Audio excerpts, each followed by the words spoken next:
Once again, kumusta? Higala, higsoon. Panginawat ako nga ikaw, ang imong atibok panmalay this time. Now, taas may palawas. Welcome sa another day of Bible study. Ini sa tulamanungtang The Sovereign Grace Hour. Kauban ini inyong higala, Andres Atop Jr. Pero si Attorney Lemuel, kung inyo nasundan niya itong programa maisoon, si Attorney Lemuel Atop ang nga programa din ito ang tulumanon. Og nini akong gipasalamatan ng Ginoo to kay maka-rest ko, no, makapahulay ko gumika nining taod-taod na sab nato nga pagwali dito sa radyo. Pero tayong mo yung pastor, di nakamuwali, wali lang gihapon. No? Pero ato ning reserba ni ato ang tingog labi na gyud sa ato mga Bible seminar. Anyway, ang pagwali sab din ni Attorney Lemuel para manggihapon ang ako nga pagwali. Sige, maisoon. At atas, ato ang pag-ampo. But before that, akong gitimbaya, ato ang makaigsuunan din, hindi pita sa Kitubod.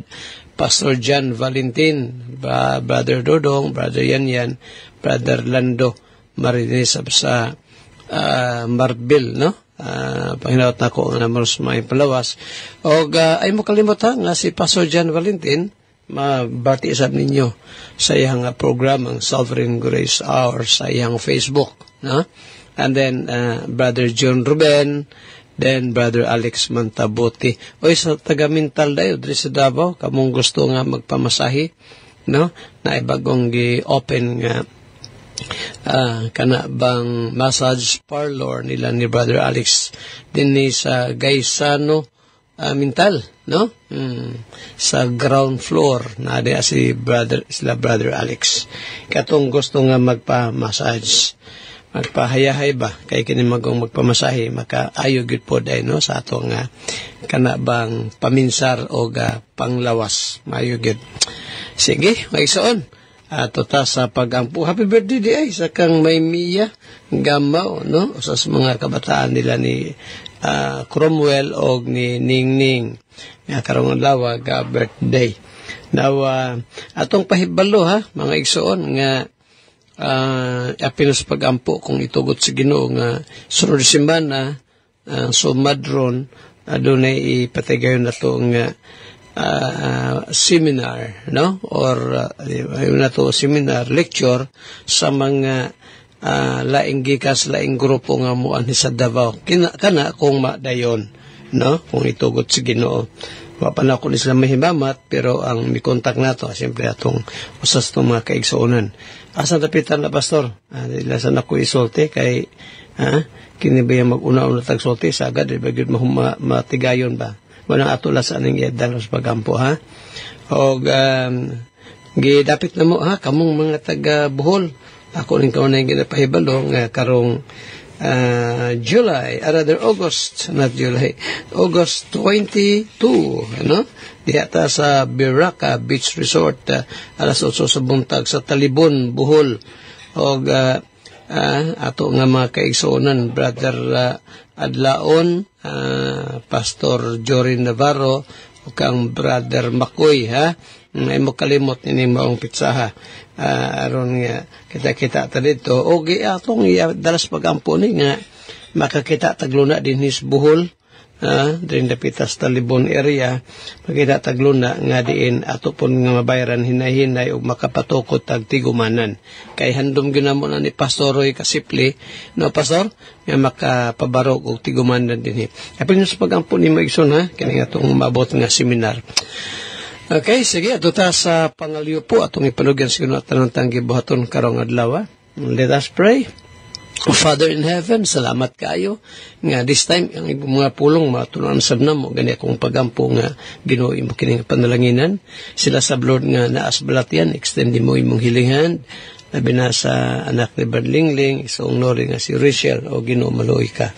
Even Lord sa ban panamong makaisuonan sa kang Durang palay kong gapray alang niya sa kang Brother Binlot sa kang James ta sa Turkey o ban panamong mga kaisuonan. Bless Ginoo mo mga coming schedules. And even Lord karong adlaw si May Mia Gamaw nga birthday ang mga batanon unta Ginoo daghang pangatigan natag kaniya laposom sa iyang pagtuon. Bless Ginoo bisan pagani ang programa namo sa different radio stations. O gapray mo panalaginan bisan pa Brother Ariel ito sa Pampanga, Pastor Roy din sa Lapu-Lapu City, Brother Kent din sa Surigao, ang mission sa Surigao City, Ginoo mga padayong panalanginan. Brother Roger usab diya sa barko, safe siya, bisan pa si brother-in-law na ko si Nuno. Mahala mo ni mga pag-ampo ni mo, pagpanugyan. Help us, Lord, na masabtan na mo yung mga trust. In Jesus' name, we pray. Amen and amen. Minasa tabay sa ng usa ka awit, then after this, atong patalihugan, ang exposition, gigas pulong sa Ginoo, kauban ni Attorney Lemuel. This world is not my home. Sige mga igsoon, mag-adto kita sa ato ang paminaw, pagpamalandong sa pulong sa Ginoo. Nahumanan nato ang whole chapter sa Proverbs 17. Karon ato ang ipadayon kining diri sa chapter 18 for our meditation. So more than a month na meditata ug sa pipila na ka semana ang adlaw atong gi-discuss, elaborate na to ang mga verses diri sa chapter 17. And this time, mag-adto kita sa chapter 18. Proverbs chapter 18 verse 1. Ingon diri, through desire, a man, having separated himself, seeketh and intermeddleth with all wisdom. Diri sa Cebuano version, kadtong nagalain sa iyang kaugalingon, nagapangita sa iyang kaugalingong tinguha, og nakiglantogi batok sa tanang halalom nga kaalam. Again, diri sa English, through desire a man, having separated himself, seeketh and intermeddleth with all wisdom. Nay mga scholars, mga igsoon nga duha ang ilahang pag-interpret ani nga verse in a negative and also in a positive way. Now, I incline ko sa pag-interpret ani sa pagpamalandong sa positive nga point of view. Ingon diri, through desire a man, having separated himself. Kani nagastorya kini sa o naghiskot kani sa usa ka tawo nga naa ang tinguha sa iyang kaugalingon, sa iyang kasing-kasing sa pagpangita og wisdom, kaalam nga kay tungod mauning nagadrive sa iya gusto siya makagain og wisdom, iyang ginatuyo or gituyo niya nga magpalayo, bulag, no, to withdraw himself from mga distractions and even mga earthly mga desires, because he wants to have this wisdom. It does not mean nga di na siya makigstoryag mga tao, not from the people per se, but as I've said, from worldly distractions.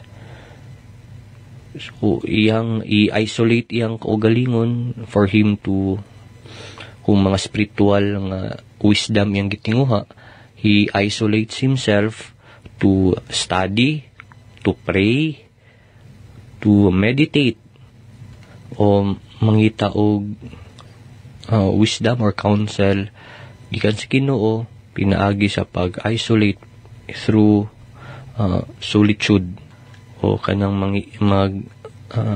mag-adto sa siyang sa lugar nga siya ra isa, no, to seek all these guidance from God. Now, ingon na po diri, itong ipadayon nun, through desire a man, having separated himself, seeketh and intermeddleth with all wisdom. Kung interpret na to ni in a positive way, kani nga tao, uhaw siya sa kamatuoran, since he longeth for the truth, nangita siya sa tanang matang sa kaalam, he pursues wisdom in every form. Kung naay mga higayon nga makagain siya wisdom, he take advantage over it. He grab that opportunity. Kung pero susama sa kaning nang nagalong siya mga spiritual nga mga butang na ay mga kasi madunggan nga wali or makabasa siya Bible in opportunity to read, iyan ang igrab. Why? Because he is thirsty or she is thirsty for truth. Ang iyahang kasing-kasing abri nga open siya to be taught aron matudluan, and he explores ang mga knowledge or wisdom nga iyang makuha gikan sa uban. Dili siya kanang close-minded. Why? Because as I've said, kani nga tao uhaw siya sa kamatuoran. Kung sa to ang makit-an diri mga igsuon, no? Kani nga verse, through desire a man, having separated himself, seeketh and intermeddleth with all wisdom. Itong unang makit-an diri nga kung naamay higayon na gusto ta mag-inusara, unta ang pag-inusara nato tungod sa tinguha nga to know, we should be motivated by a desire to know God, to know Christ. Tinguha sa pagkaila sa Ginoo. Dili tungod sa kanang because of our ego, ato ang una-una ta nga taas sa kaugalingon nga i-separate na to ato ang kaugalingon sa uban. Ato ang again, as I've said, nga atong withdrawal from other people is with a purpose and not with pride. We should stay within Christian fellowship. Makikuban ta dira sa paghiusa, sa atong mga pag-ampo, and of course sa Word of God. Sige, mao kato ato ang meditation for this time from Proverbs chapter 18 verse 1. Sige, ato ni padayon sa sunod nga higayon. This time, mag-aadto ta sa ato ang pagtuon sa doktrina sa grasya, the doctrine, particularly, diri sa doctrine of regeneration. Doktrina sa pagkatao, pag-usab. So, ato ang gisgutan, kagahapon, ang nature, ang kinaiya sa pagkatao, pag-usab, the nature of regeneration. Kung ato ang unang natun-an nga ang regeneration, dili kini mahitabo, yes, it cannot be accomplished by the will of man. Pinaagi sa kagustuhan o sa want sa usa ka tao, sa iyang will. It cannot be that man is regenerated because of his own will. Ato nang gi-expound kaning mga verses, James chapter 1 verse 18, John chapter 1 verses 12 to 13, Titus chapter 3 verse 5, and this time kaning Romans chapter 9 verses 15 to 16. Kaning chapter mga isuon, it is oftentimes nga ginaskip sa mga tao o sa mga religious persons who believe in the will of man when it comes to salvation.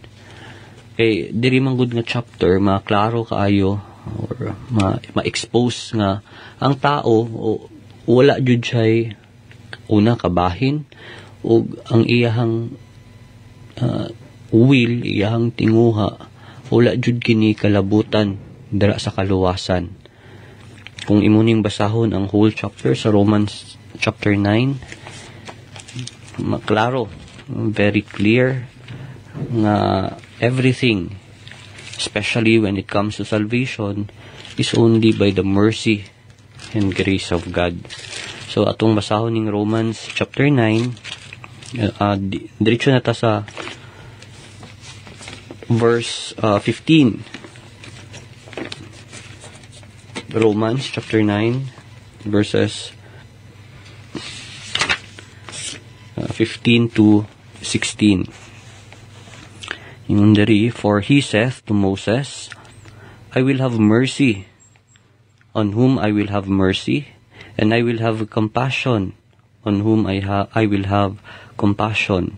So then it is not of him that willeth, nor of him that runneth, but of God that sheweth mercy.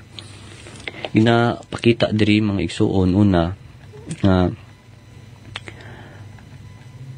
ang salvation and regeneration are by God's mercy alone.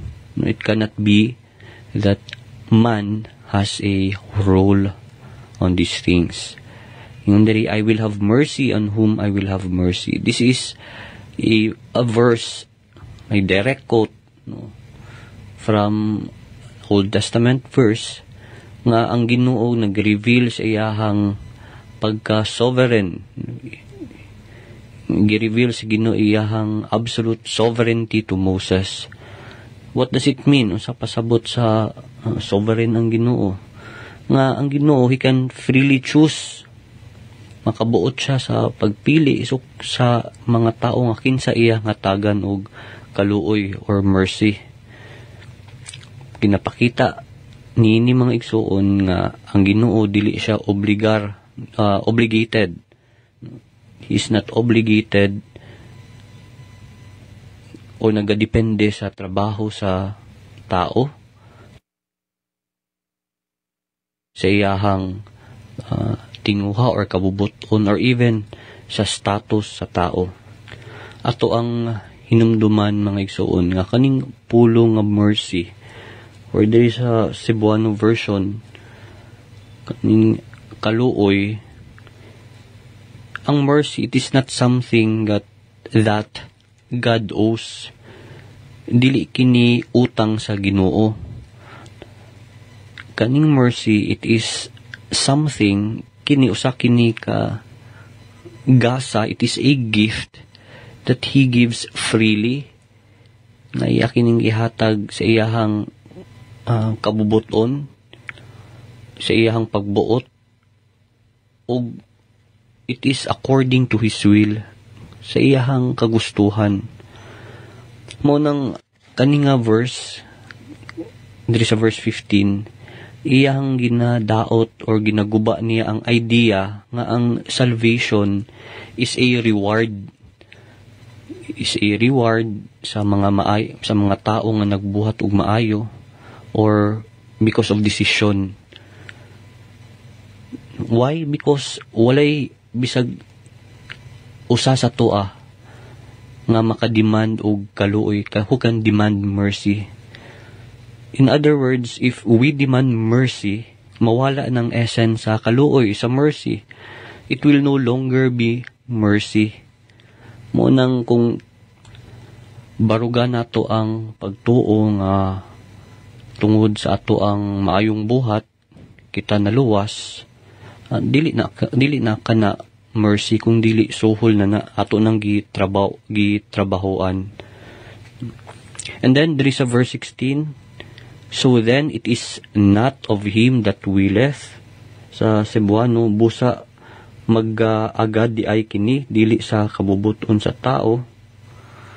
So then it is not of him that willeth. Diri si Paul, iyang ginaingon diri nga ang salvation, ang regeneration, dili kini nag-originate, dili kini nagsugod o nahitabo tungod sa tinguha, sa will sa tao, sa pag-agad diha sa tao.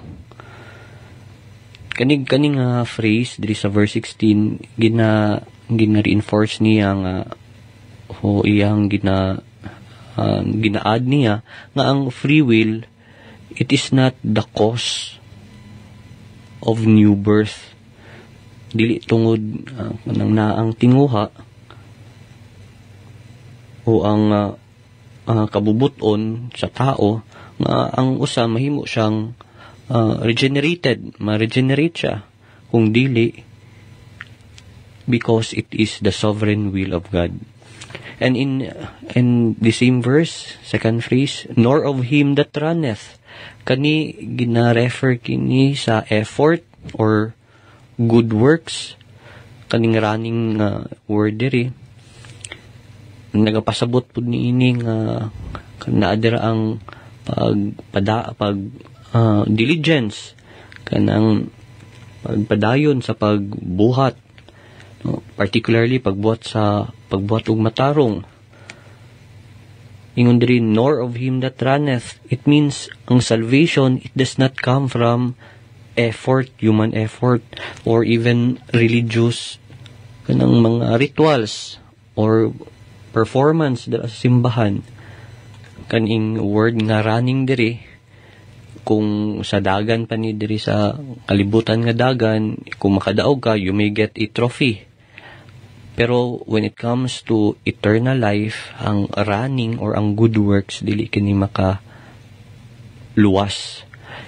Unsang makaluwas, it is only the mercy of God nga maka-raise sa usa ka patay nga kalag diha sa kinabuhi.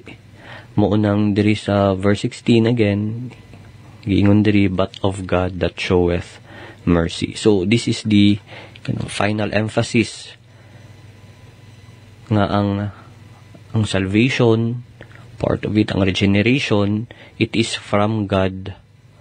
Gikan kini sa Ginoo nga nagpakita siyang kaluoy. It is from God that shows mercy.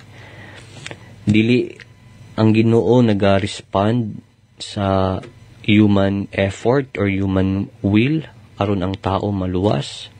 It is God who initiates everything. Siya ang nagsugod o siya pud ang mo tapos niini. So very clear diri sa ato ang pagtuon diri sa Romans chapter 9 verses 15 to 16 again, ingon diri, I will have mercy. Pasabot ang Ginoo mo luwas kung kinsa iyang gustong luwason. He will have mercy on whom he will have mercy. Ingon po diri, not of him that willeth, meaning ang will sa usa ka tao, it cannot cause him to be regenerated. Ang kabubuton sa tao dili kini makaluwas. Or nor of him that runneth. Ang mga religious effort, ang mga good works, it is not a cause nga may mong rason nga ang usa ka tao ma-regenerate. Dili ang paningkamot, pero unsa ang makaluwas, ingon diri, but of God that showeth mercy. In other words, salvation is rooted in God alone. Ang kaluwasan gikan sa Dios o gikan siyahang pagka maluluyon. Sige, mga igsoon, nato ning ipadayon. Daghan pa kayo tag mastorya atong madiscuss when it comes sa doctrine of regeneration. Kay tungod wala na mugtay oras, ato ning again padayon sa sunod nga panahon.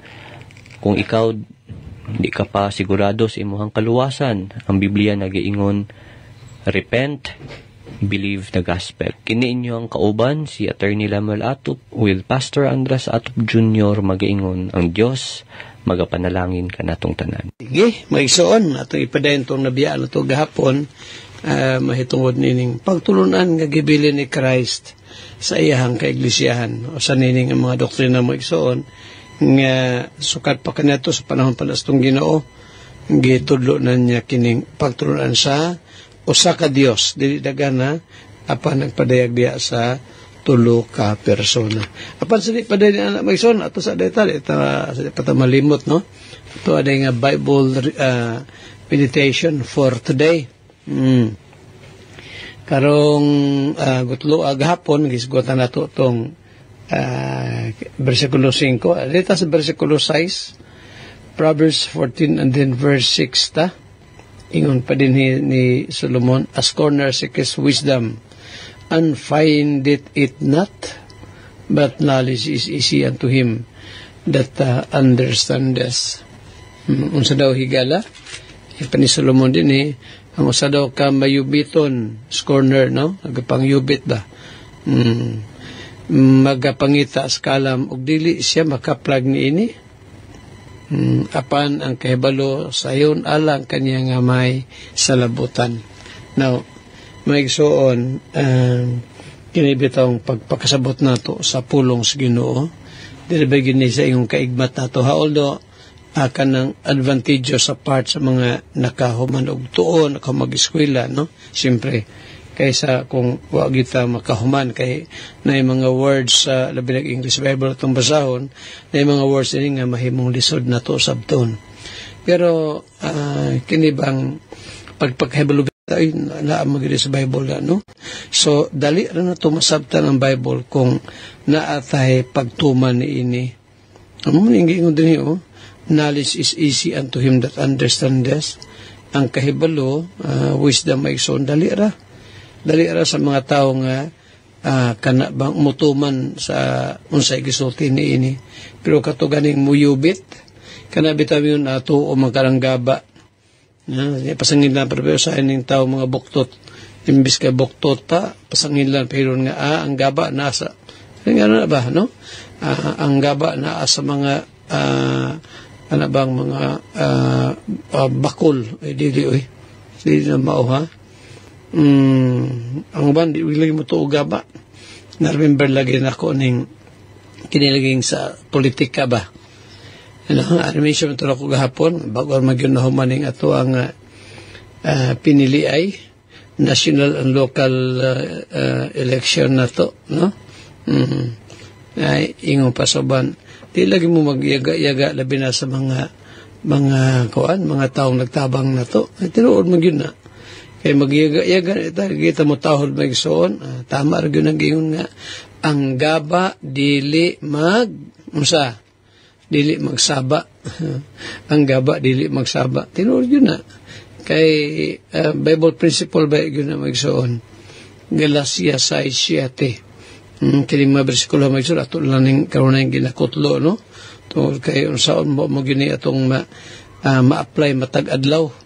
Kada adlaw ginato ma-apply na magsuon ba sa itong ginahimo matag adlaw, doon na ginay bearing, doon na ginay krabtanan sa ato ang umaabot ng mga adlaw sa itong ginahimo ron, nanay kalabutan sa umabot ng mga adlaw. Tarawa ragod og karon taklaa, magbuso to sa lawas, buso na to lawas pinagi sa panigarilyo, paghubog-hubog, pag-take og drugs. Kaysa may madaot ana, dili laing tao. Kita ra pud nga naghimo ana. Mahimo nga didayon mo dulot, diha-diha, pero it will take many days or weeks or sometimes months pagani. Pero doon yung epekto. So mausab na maigsuon. Paghimo gaytag di maayo nagyo na epektos tong kinabuhi. Muna nga akong pahinaot nga kining ang mga panambagon sa Bible nga atong ginatun-an matag adlaw mo to punta ni sa tong una-una, no? Atong kasing-kasing aron nga dali ratang makasabot sa mga butang iyas Ginoo. Mao nang giingon diri ang usa daw ka mayubiton. Sa may laing tawag sa mayubiton. Kanang ayaga-yagaon kana ma-apply na to na, no? Pwede ra to gamito ng kanang mga taong mayubiton, mga yaga-yagaon. Sa English mo is scorner, no? Na po na sa book of James, na-remember na ko ning giingon ni James ba nga sa katapusang panahon mo abot na ng mga unana mga scorner, no? Asa mabasa pastor? James chapter 3. Ingon pa din ni James, no? Santiago. Santiago ba kung gingon, no? No. Not Santiago. Pedro Peter.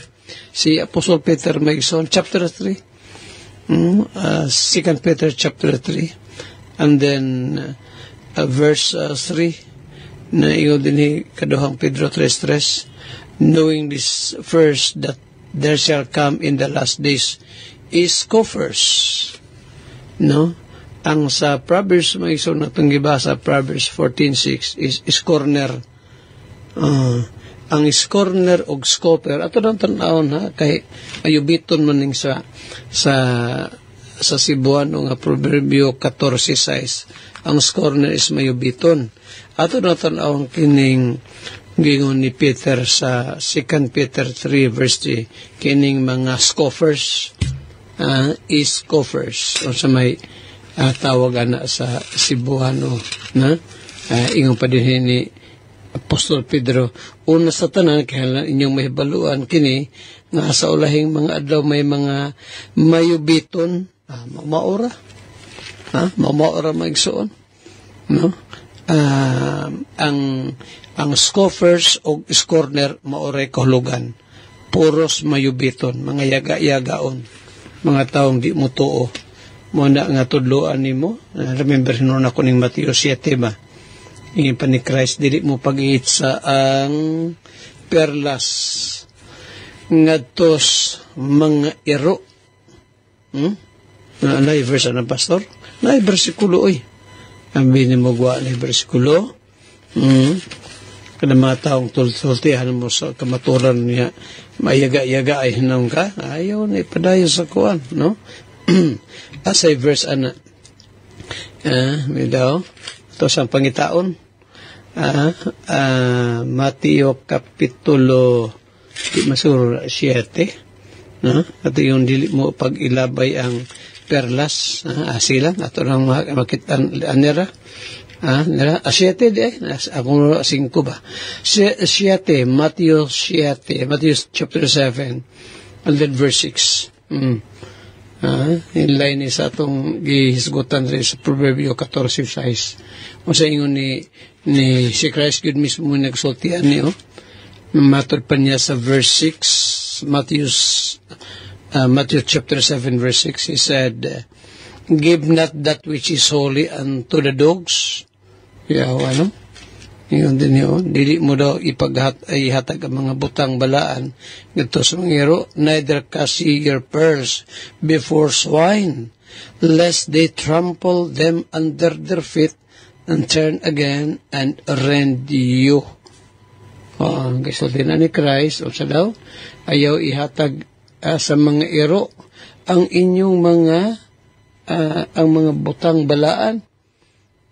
Ayaw ihatag sa mayro ang butang balaan niya. Ang Bible ba may soon, pulos gino, balaan ba yan eh.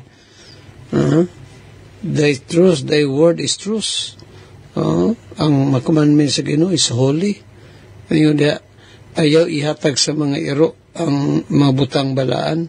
Ug ayaw itsa ang inyong mga mutya ngadto sa mga baboy.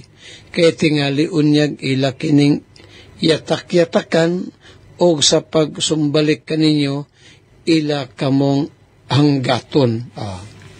Nga, mga isuon, kung may mga tao nga, dahon na ito Bible study, di magyaga-yaga, yan po na lang sila. Ngayon, hiabtan sa kaluoy sa Ginoo. So, sa daw higalang, kahibalo, sayon ra kanila nga, na ay pagtuman ni ini. Manda, mahimo kitang obedient, ha? May soon, may mga obedient sa mga pulong sa Ginoo nga atong ginatunan. Gahapon, may soon, guys, ko ta mahitungod ning usa ka Dios nga nagpadayag sa tulo ka persona niya. Daghan bang di mo tuog Trinity? Na-remember na ko itong si kinibitaw kining Pentecostal preacher nga ni angkon siyang nakasala siya, tubangon siya ang congregation. Kunya na ay na ang Times Magazine ba to? Time Magazine ba to? O sa Newsweek ba? Nga giuluhan sa sa front cover gyud. It's now your turn, Jimmy. Si Jimmy di ay. Jimmy Swaggart, katong nakasala bitaw siya. Na-remember na ko diyang giingon ba nga, di siya mo to sa eternal security. Di siya mo to ba, Bible doctrine sa pagka-eternally secure sa katawhan sa Ginoo. At talutog pila ka adlaw, give up siya sa Ginoo. Sala siya. Ang lisod lagi ng magiga-yaga, mag-isong sa pulong sa Ginoo. Mapapasa si Jimmy Swaggart. Ay research niyo na sa internet, diba? Ang kulgin siya siyang sala. O niya, di siya mutog eternal security. Naabag na sa Bible. The same thing also sa doctrine of Trinity. Ang Trinity may isuon, yes, the word Trinity itself cannot be found in the Bible. Hindi na ito makitaan sa Bible. Ang word nga Trinity sa magyapon sa pulong rapture. Hindi matakabasa word nga rapture sa Bible. Pero ang truth din na siya na agi-rapture may tabo. Sa English, caught up. Pagbalik ni Kristo Jesus, iya makanakan iyang kuwaon. Wala ang word nga rapture, pero nagamit nato sa itong panahon ron. Bisan pa sa una. Pero na siya, may tabo yun na. The same thing also sa word nga Trinity. Di na ito basa ang word nga Trinity sama sa word nga oneness. Pero ito makita sa Bible higala nga ang Diyos usa nga nagpadayag sa tulo ka persona.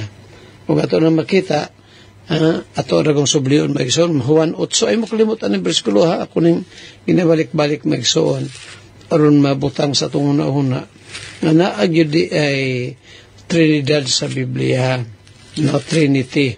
Kung nga Trinity, that speaks of the Father, Son, and Holy Spirit, no, the Godhead. Usa ka Dios nga nagpadayag di as tulo ka persona. Asa ito na ito mabasa? Daghang bersikulo magsuon. Kining sa 1:8 at itong gibasa gahapon nga iyong panikray sa verse 16. And yet if I judge, my judgment is true, for I am not alone. Wala ako mag-inusara, but I and the Father that sent me.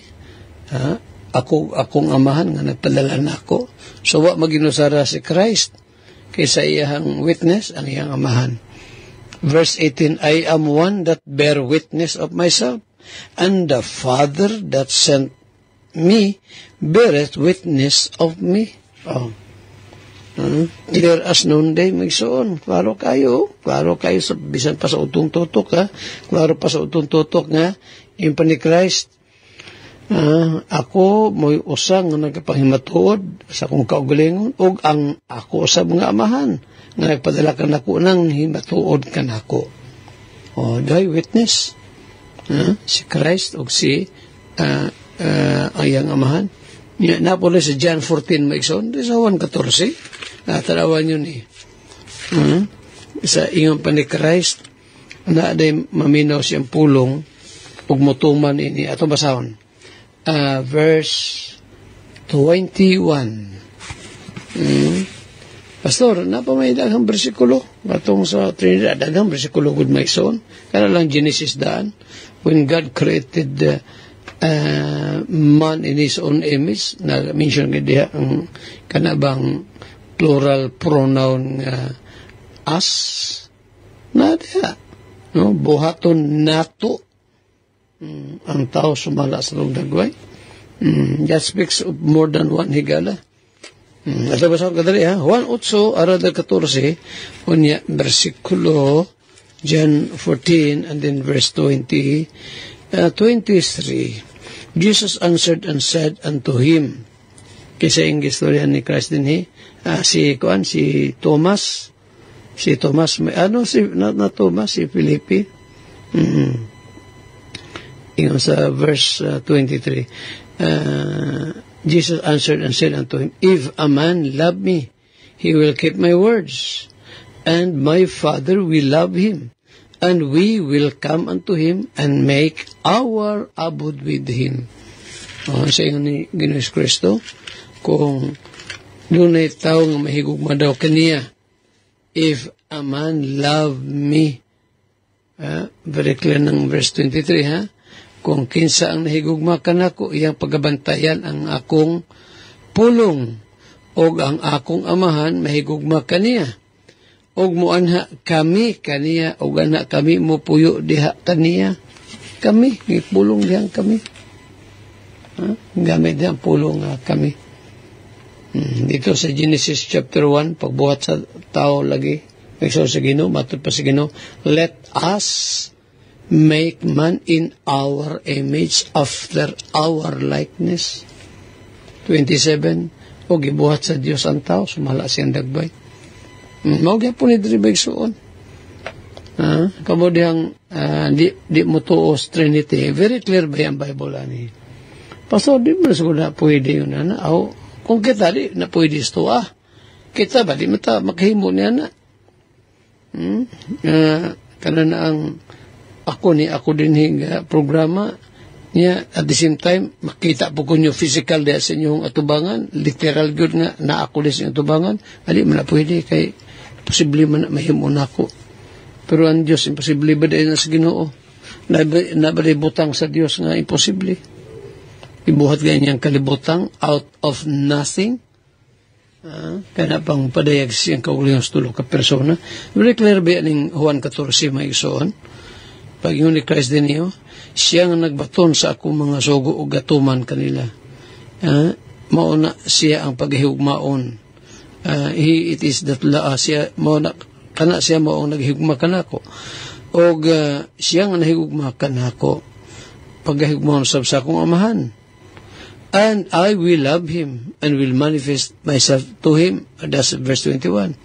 Ababot sa verse 23 mo itong gibasa ni Paladugay. Kung adunay taong mahigugma kanako impan ni Christ.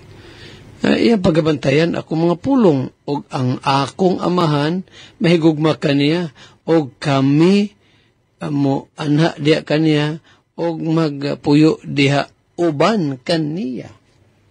We will make our abode with him. So, usa ni sa mga doktrina maigsoon nga gibilin ni Christ diha sa iyahang kasimbanan. Dili daghan ang Dios usara ang Dios nga nagpadayag sa tulo ka persona. So itong persona Father, Son, and Holy Spirit. Ug maigsoon atong nisgutan ning ang nagadaiyang ministeryo ning Godhead, no? Father, Son, and Holy Spirit. Unta tabangan tas Ginoo sa atong pagtuon siyang pulong. Higala, tingali ikaw karon naminaw ni itong programa, kung malugdiin ka dapita ron, asa ka, kung wala naman sa natin kaluwasan, pakiluoy sa Ginoo, pakiluoy good, no? Kaya ang kaluwasan, kaluoy rin na sa Dios. Roman 9:15-16, maluoy siya ni itong iyang pagkaluyan. Magama po ang oron ang Diyos nitong iyang paghatagan sa puangod. Busa nag-agad ay kini dili sa kabuton sa tao, dili sa free will sa tao, ni sa iyang panikamot, kundi dili sa kaluoy sa Diyos. Mga oras ang turugma samantak na sa mga istasyon, inyong higala sa kahanginan, Andres Atop Jr. Manamilit. Magaingon ang Diyos, panalangin ka na itong tanan, daghang salamat. Salamat sa Ginoo, mga kaigsunan sa makausapa nining taknaa na pamalandungan na sab nato og napaminawan ang mga pulong sa Ginoo. Pinagi siyang alagad si Pastor Andres Atop Jr. uban sa first portion sa atong programa, si Brother Attorney Limuel B. Atop. Salamat yung kayo, no? Kaya importante yun yung mga pagpahinomdom sa matag usa ka kinabuhi nato using the Word of God. Salamat kay sa Ginoo nining tanan. Okay, ako ang pagtimbaya o pag-acknowledge or shout out sa mga naminaw karon sa atong programa. Asa man nga dapit o lugar, gusto ko ipabot ang mga pagtimbaya. Good morning sa matag usa nato. O dinhi sa itong nagatanaw sa itong live, ako i-shoutout dinhi si Sister Bersabal Mila Sipra. Ako sabi, shoutout dinhi si Brother Riobal Janbert diya sa Kapatagan, Digo City. O dinhi kay Ma'am Flor Pueblas diya sa Dika Homes, Buhangin, Davao City. Ma'am Flor, good morning nimo diya. Mama ni Sister Rachel sa Baricos. Dini kay Brad or Mr. and Mrs. Susan Mara sa New Bohol, Barangay Managa, Bansalan, Digos, Bansalan, Davao del Sur. Dini kay Sister Tems Espisor nga nagtanaw sa Davao City. Og si Sister Rachel Pueblas sa Baricos, wife ni Brother Lyndon. Mag-ina, nagtanaw sa tuwaron o naminaw sa tong programang The Sovereign Grace Hour. Salamat sa Ginoo. Okay mga kaigsunan, so far mao sa tong mga pagtimbay na to. O ako'y pahabol din ni si Sister Lynn V. Bakaling sa may bandang Luzon. Naminaw sa tong live program karon. Salamat sa Ginoo. Wala na may type pahabol din ni. So wala, mga kaigsunan, ini adlaw di ta malimot sa pagpanugyan sa tong kinabuhi. Pag-usab sa tuang Ginoo sa itong mga lakaw o gimbaton ini adlaw. Untang Ginoo magauban mga panalangin sa matag usa ka nato. O hangtod sa sunod nga panahon mga kaigsunan, dungog-dungog maminaw sa programa na tong gikainaman na to atangan na to kanunay sa pagpaminaw The Sovereign Grace Hour. Salamat sa Ginoo. Okay, mao na sa mga kaigsunan na hangtod sa sunod nga panahon. Again, dungog-dungog ta sa tuang programa. O ang Dios magapanalangin unta sa patag usa kanato nining tibuok adlaw.